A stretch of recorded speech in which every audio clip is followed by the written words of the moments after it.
ನಮಸ್ಕಾರ ವೀಕ್ಷಕರೇ, ಸುದ್ದಿಗೊಂದು ಕಾರ್ಯಕ್ರಮಕ್ಕಾಗಿ ಈಗ ಸ್ವಾಗತ. ಇಂದಿನ ವಿಶೇಷ ಏನಂತ ಹೇಳಿದರೆ US ಶ್ರೀನಿವಾಸ್ ಮಲ್ಯರ ಬಗ್ಗೆ ನಾವು ಇವತ್ತು ಡಿಸ್ಕಸ್ ಮಾಡ್ತಾ ಇದ್ದೇವೆ. ಇವರು US ಶ್ರೀನಿವಾಸ್ ಮಲ್ಯ ಅವರು ಮಂಗಳೂರು ನಗರದ ನವಮಂಗಳೂರು ನಗರದ ನಿರ್ಮಾತೃ ಅಂತ ಹೇಳಿಕೊಂಡೇ ಪರಿಚಯ ಆಗಿರುವ ಅಂತಹ ರಾಜಕಾರಣಿ ಇಲ್ಲಿವರೆಗೆ ಮಂಗಳೂರಿನಲ್ಲಿ ಕಂಡು ಬಂದಿಲ್ಲ. ಅವರ ಆದರ್ಶಗಳು ಇನ್ನೂ ತುಂಬ ಜನ ಫಾಲೋ ಮಾಡಲಿಕ್ಕೆ ಕಷ್ಟಪಡ್ತಾ ಇದ್ದಾರೆ. ಆದರೆ ಇಂದಿನ ರಾಜಕಾರಣಿಗಳಿಗೂ ಅವರಿಗೂ ಇರುವಂಥ ವ್ಯತ್ಯಾಸಗಳನ್ನು ನಾವು ಇಲ್ಲಿ ಪಾಯಿಂಟ್ ಔಟ್ ಮಾಡ್ತಾ ಇದ್ದೇವೆ. ಇದಕ್ಕೆ ಕಾರಣ ಏನಂತ ಹೇಳಿದರೆ, ಇಂದು ಅವರ ಜನ್ಮದಿನ. ನವೆಂಬರ್ 21, 1902 ಜನಿಸಿದಂತಹ US ಶ್ರೀನಿವಾಸ್ ಮಲ್ಯರು, ಉಳ್ಳಾಲ ಶ್ರೀನಿವಾಸ್ ಮಲ್ಯರು ರಾಜಕಾರಣಿಯಾಗಿ ಮಂಗಳೂರಿನ ಅಭಿವೃದ್ಧಿ ಹರಿಕಾರನಾಗಿ ಪ್ರಸಿದ್ಧವಾದವರು. ಅವರ ಬಗ್ಗೆ ಒಂದು ಸಣ್ಣ ತುಣುಕು ನಿಮ್ಮ ಮುಂದೆ.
ಅವಿಭಜಿತ ದಕ್ಷಿಣ ಕನ್ನಡ ಜಿಲ್ಲೆಯಲ್ಲಿ ಏಕಮೇವ ದ್ವಿತೀಯ ಎಂಬ ಹೆಸರು ಪಡೆದ ಕೇವಲ ಒಬ್ಬನೇ ಒಬ್ಬ ರಾಜಕಾರಣಿ ಅಂದರೆ ಉಳ್ಳಾಲ್ ಶ್ರೀನಿವಾಸ್ ಮಲ್ಯರು.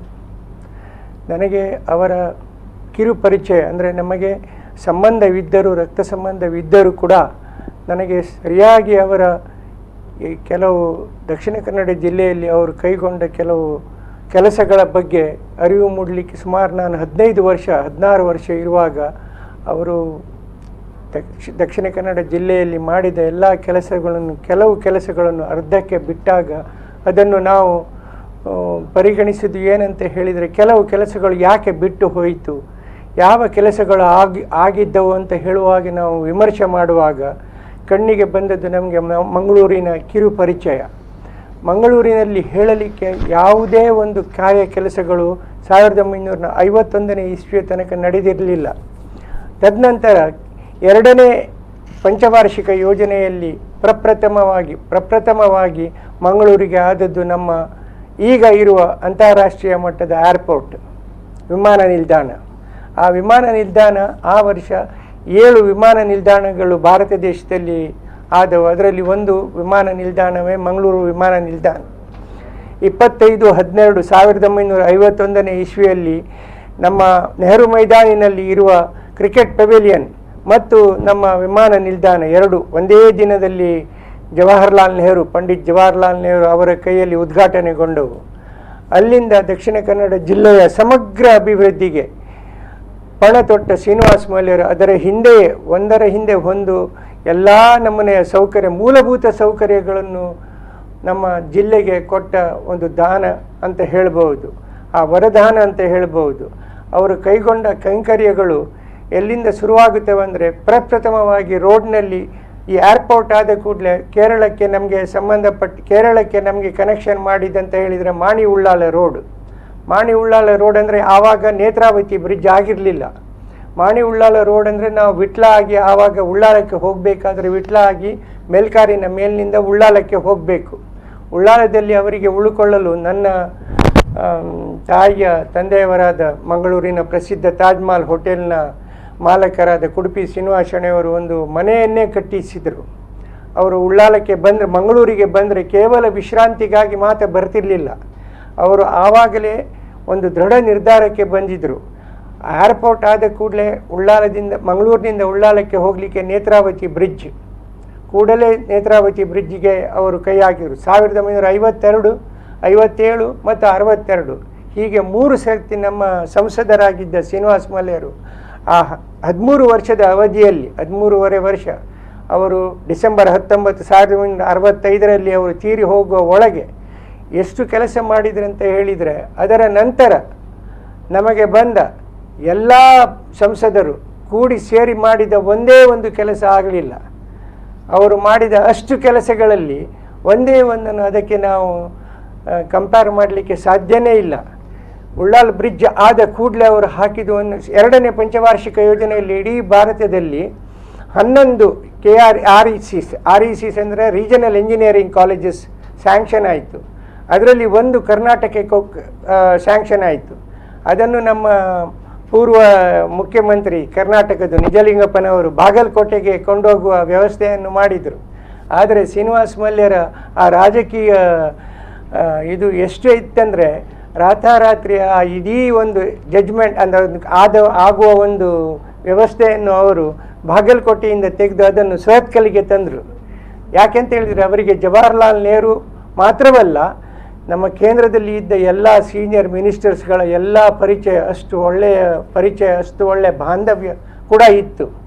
ಅದಕ್ಕೆ ಕಾರಣ ಏನಂತ ಹೇಳಿದರೆ, ಜವಾಹರ್ಲಾಲ್ ನೆಹರು ಒಟ್ಟಿಗೆ ಇದ್ದ ಕಮಲಾದೇವಿ ಚಟ್ಟೋಪಾಧ್ಯಾಯ ಅವರು ಪ್ರಪ್ರಥಮ ನಮ್ಮ ಸಂಸತ್ತಿಗೆ ನಮ್ಮ ಮಂಗಳೂರನ್ನು ಪ್ರತಿನಿಧಿಸಲು ನಮ್ಮ ಎಲೆಕ್ಷನಿಗೆ ನಿಂತಿದ್ದವರು.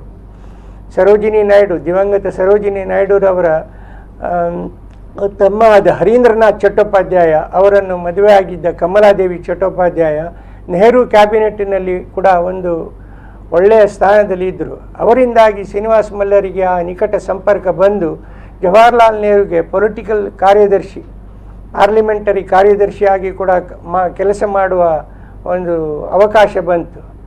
ಅದನ್ನು ಅವರು ಜವಾಹರ್ಲಾಲ್ ನೆಹರು ಇರುವ ಸಂಬಂಧವನ್ನು ಅಷ್ಟು ಒಳ್ಳೆಯದಾಗಿ ಅದನ್ನು ಅವರು ತೆಗೆದುಕೊಂಡು ಉಳ್ಳಾಲ್ ಬ್ರಿಡ್ಜಿನ ನಂತರ KREC Karnataka regional engineering college ಅದು ಆಗುವ ಸಮಯಕ್ಕೆ ಅವರು ದಿವಂಗತ VS ಕೊಡುವ ನಮ್ಮ CPC ಕೆನರಾ ಪಬ್ಲಿಕ್ ಕನ್ವಯನ್ಸ್ ಅವರು ಕೂಡ ಅವರ ಶ್ರೀನಿವಾಸ್ ಮಲ್ಯರ ಒಳ್ಳೆಯ ಗೆಳೆಯರು ಕೂಡ. ಅವರಿಗೆ ಹೇಳಿದ ಏನಂತ ಹೇಳಿದರೆ, ಸುರಿಗೆ ಹೋಗಿ ಸುರತ್ಕಲ್ನಲ್ಲಿ ಒಂದು ಶೆಡ್ ಕಟ್ಟಿಕೊಳ್ಳಿ ಅಂತ ಹೇಳಿ. ಅಲ್ಲಿ ಹೋಗಿ ನೋಡಿದರೆ ಅಲ್ಲಿ ಕೇವಲ ಕಾಡು ಮಾತ್ರ ಇದೆ, ಬೇರೆ ಏನಿರಲಿಲ್ಲ ಸುರತ್ಕಲ್ನಲ್ಲಿ. ಅದರ ಒಂದು ಭಾಗದಲ್ಲಿ ಒಂದು ಶೆಡ್ಡನ್ನು ಕಟ್ಟಿದ್ರು ಅವರು. ಆ ಶೆಡ್ಡನ್ನು ಕಟ್ಟಿ ಅವರು ಬಂದು ಶ್ರೀನಿವಾಸ್ ಮಲ್ಯರಿಗೆ ಒಂದು ಕ್ವಶನ್ ಕೇಳಿದ್ರಂತೆ. ಏನಂತ ಹೇಳಿದರೆ, ಏನು ಮರ ಇದು ಖಾಲಿ ಕಾಡಿದೆ, ಮಧ್ಯದಲ್ಲಿ ಹೋಗಲಿಕ್ಕೆ ರಸ್ತೆಯೂ ಕೂಡ ಇಲ್ಲ ಅಂತ ಹೇಳಿ.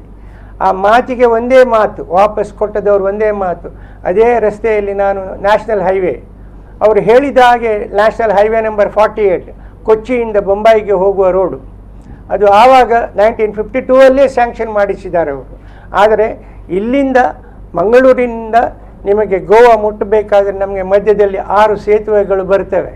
ಆ ಎಲ್ಲ 6 ಸೇತುವೆಗಳನ್ನು ಕೇವಲ 5 ವರ್ಷದ ಸಮಯದಲ್ಲಿ ಅವರು ಎಲ್ಲ ಸೇತುವೆಗಳನ್ನು ಸ್ಯಾಂಕ್ಷನ್ ಮಾಡಿಸಿದರು. ಅಂತಹದೇ ಒಂದು ದೂರಾಲೋಚನೆ ಬರಲಿಲ್ವಾ ಅನ್ನುವಂಥದ್ದು ಈಗಿನ ವಿಚಾರ.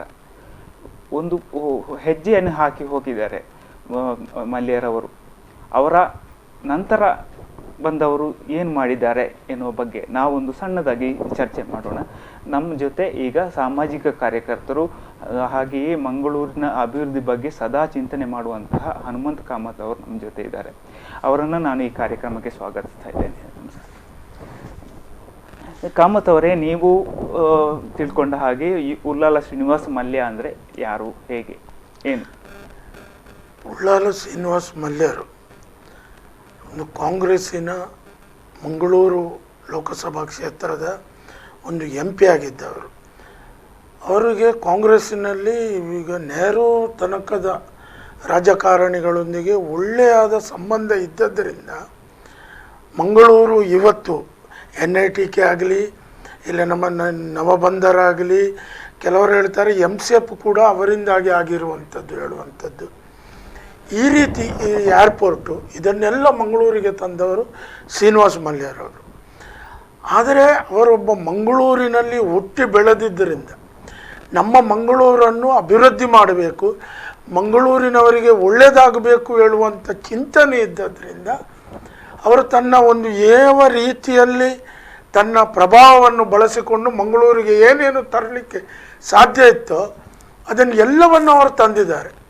ಆದರೆ ನಮ್ಮ ದುರಾದೃಷ್ಟ ಏನು ಹೇಳಿದರೆ, ಆನಂತರ ಮಂಗಳೂರಿಗೆ ಬಂದಂಥ ಎಂ ಪಿಗಳು ಯಾರೂ ಆಗಲಿ ಇಲ್ಲಿಯವರೆಗೆ ಯಾವುದೇ ಒಂದು ಜನರು ನೆನಪಿನಲ್ಲಿ ಇಡುವಂಥ ಹೇಳಿದರೆ, ಈಗ new Mangalore port, NITK airport ಅಂಥದ್ದು ಯಾವುದನ್ನೂ ತರಲಿಲ್ಲ ಹೇಳುವಂಥದ್ದು ಬಹಳ ಬೇಸರದ ಸಂಗತಿ.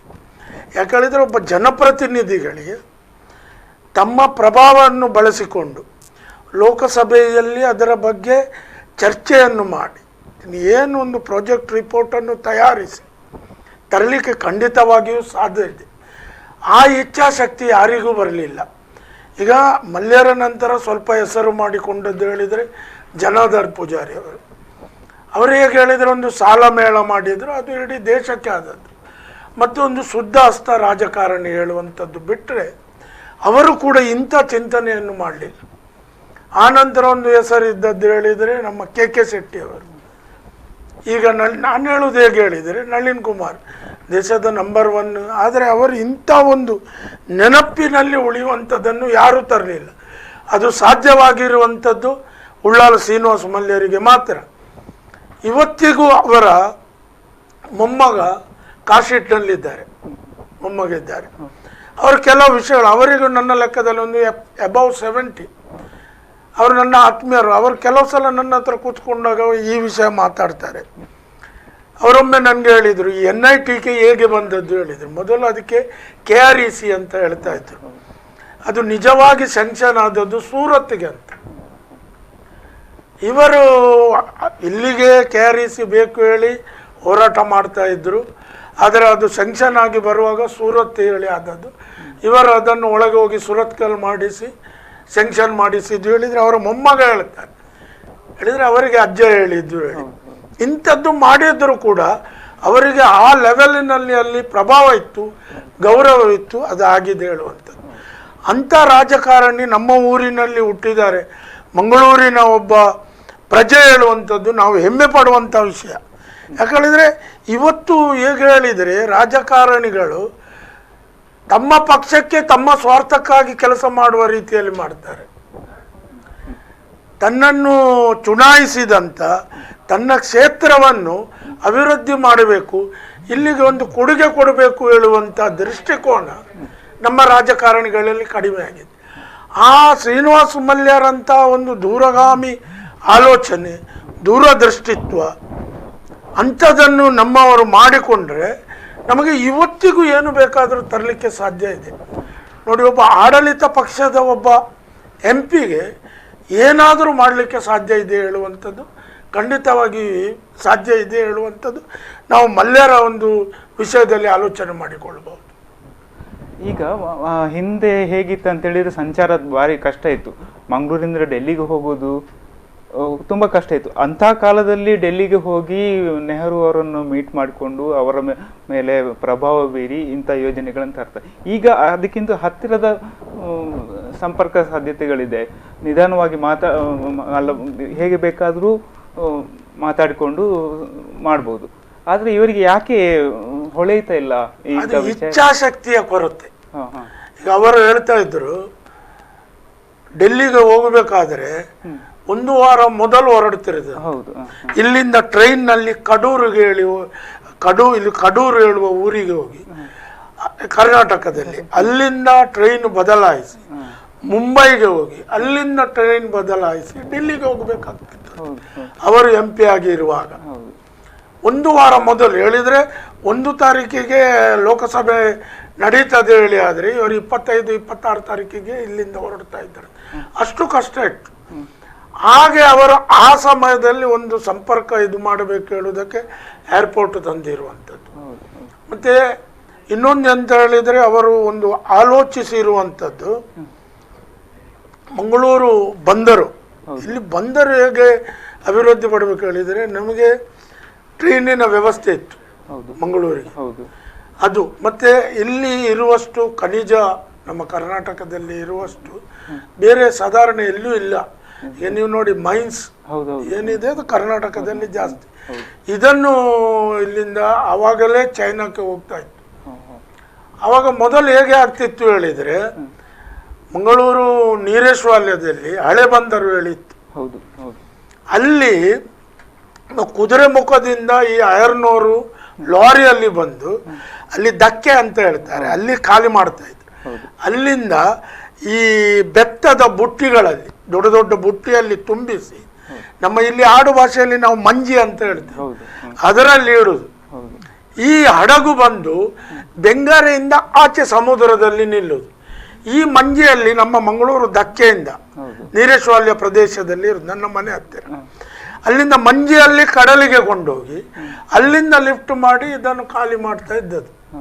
ಹಾಗೆ ಬಂದರ ಆಗಬೇಕು ಹೇಳುವಂತ ಒಂದು ಆಲೋಚನೆಯಿಂದ ನವಮಂಗಳೂರು ಬಂದರನ್ನು ಅವರು ಇಲ್ಲಿ ಸ್ಥಾಪನೆ ಮಾಡಲಿಕ್ಕೆ ಅದು ಸುಲಭದಲ್ಲಿ ಆಗಲಿಲ್ಲ ಅಂತೆ ಅವರು ಹೇಳ್ತಾ ಇದ್ರು, ಅವರ ಮೊಮ್ಮಗ.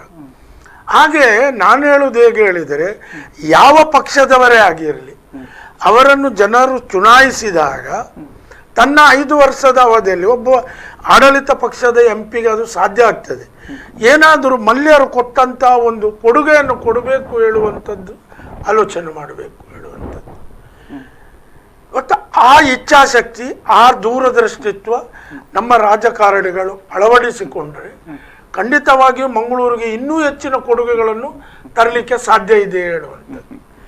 ಸರಿ ಕಾಮತ್ ಅವರೇ, ಇನ್ನಷ್ಟು ನಾವು ವಿಚಾರಗಳನ್ನ ಇವರ ಬಗ್ಗೆ ಮಾತನಾಡೋಣ ಒಂದು ಸಣ್ಣ ಬ್ರೇಕ್ನ ನಂತರ.